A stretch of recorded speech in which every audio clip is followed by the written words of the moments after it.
Donc la commune d'Ayen est une commune adhérente de la com d'agglo du bassin de Brive. Elle est particulière puisqu'elle fait partie de la dizaine de communes engagées dans une démarche de développement durable et très active sur ce sujet.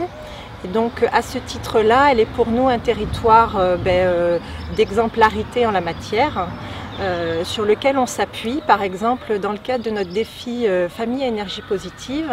Ils ont réalisé un café-débat sur la thématique de l'isolation, des aides à l'habitat, qui a permis d'intervenir en complémentarité de notre opération.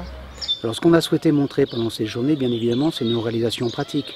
Le covoiturage de proximité, la monnaie locale, la maison des enfants, bébé lecteur, le bébé bus, des entreprises qui agissent au quotidien sur notre territoire, la responsabilité sociétale de VVF Village, la démocratie participative qui est dans notre commune une action très forte. Nous avons voulu montrer donc des choses simples et concrètes et surtout ce que l'on a souhaité c'est donc montrer notre village à des gens qui viennent donc de l'extérieur, d'autres départements et surtout donc des grandes villes.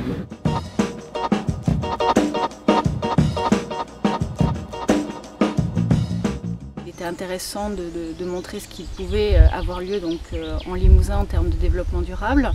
C'était aussi l'occasion voilà, de renouer avec les collectivités du territoire et par là même apprendre aussi de nouvelles actions de la collectivité d'Ayen. On a des communautés de projets, on a des communautés d'ambition aussi qui font qu'entre régions on peut se parler, on doit se parler aussi parce qu'on ne s'arrête pas aux limites administratives. Moi je suis un fervent des parcs naturels régionaux qui se foutent pas mal du département, des communautés de communes, etc. mais qui ont une communauté de projets.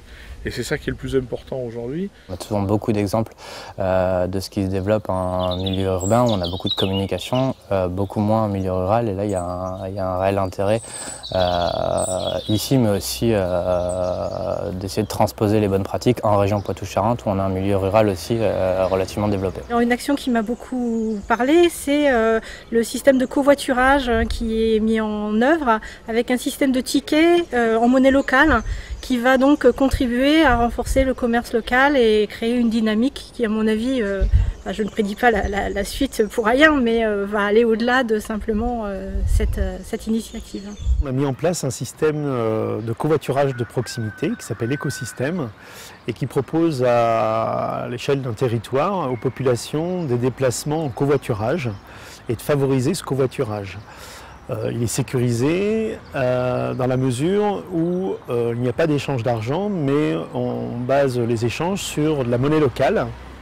Donc cette monnaie locale permet ensuite de pouvoir consommer en local auprès des commerçants qui sont partenaires du dispositif.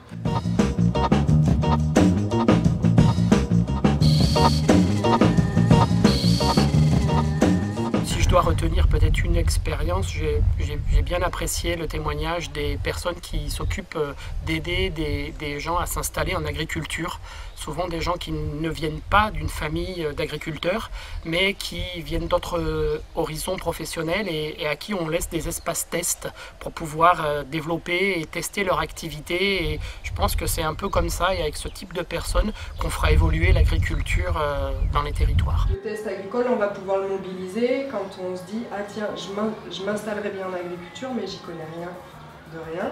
Et avant de me lancer dans un BPREA, eh ben, je peux venir toquer à la porte de paysans dès demain. » Ça nous a paru assez évident dans notre contexte rural de parler d'abord des granges, de cette réappropriation de ce bâti agricole vacant dans nos bourgs d'abord et puis dans beaucoup de villages. Si je devais en retenir quelques-unes, c'est la petite idée d'aller tirer au sort des citoyens pour les convier à venir assister au conseil municipal. Ça peut être une bonne manière de diversifier ceux qui viennent participer à ce conseil municipal. On a fait une enquête et la majeure partie, c'est-à-dire plus de 60% des vacanciers qui viennent chez nous, en repartant, savent ce qu'est le développement durable et ce qu'ils peuvent apporter par leur action en revenant chez eux en matière de développement durable.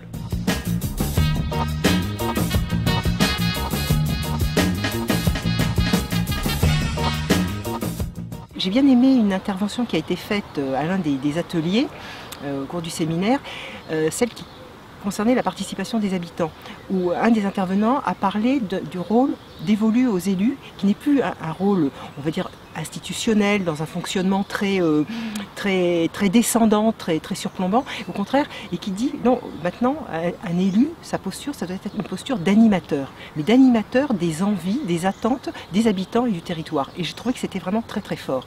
On est dans des logiques et dans des démarches apprenantes qui doivent s'inscrire dans la durée. C'est pas des one-shot, c'est des constructions qui s'installent vraiment, mais qui sont vraiment au bénéfice de tous et qui nous font rentrer dans des logiques de réflexion, d'apprentissage, voire d'éducation pour tous, tout au long de la vie, à partir de cette idée de développement durable. Je crois que c'est aussi ça qui nous amène vers plus d'humanité. Et Dieu sait si on en a besoin aujourd'hui. Le comité 21 va continuer à organiser des journées de rencontres comme ça, alors peut-être dans d'autres régions, ailleurs en France, peut-être encore à Ayen dans 1 an, dans 2 ans, voilà, donnons-nous des rendez-vous pour suivre l'avancée de ces partenariats entre collectivités, entreprises, associations, individus aussi, parce qu'on a beaucoup parlé de la place du citoyen, de l'enfant, du retraité.